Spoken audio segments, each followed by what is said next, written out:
Now, since we've created this ML project file, let us see how do we run this particular component now. So let me show you where the code is on the GitHub repo. So the code is under part 3. There is again a data validation component which describes what needs to be done. We can go over here and you can see the whole code over here. Let's see how to run it.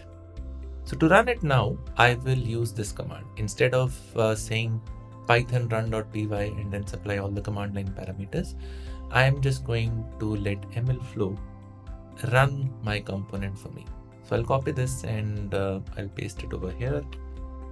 And you can see what the format is. I simply say mlflow run dot and then I supply my parameters. And what are the parameters I've defined? I've defined the train path. So I give it some value and that value is then given to the command line arguments of my script. So on and so forth for all the other parameters. So this is the purpose of the parameters that I define over here.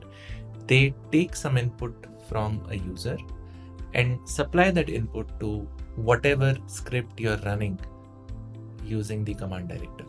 So let me run this.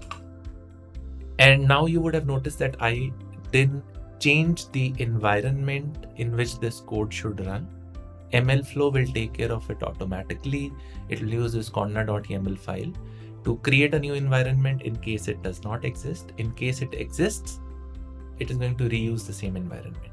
And you can see the logging over here. My script has already started. It is reading the train and test files, and then it's going to validate and ship my data back to the landing zone. And now you can see it has successfully completed this run.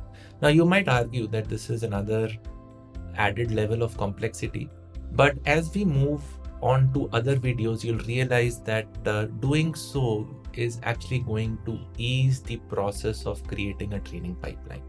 Again, remember, up until now, we are still building our training pipeline. We are incrementally making it better. By the end of all of these videos, you will see how all of this makes sense.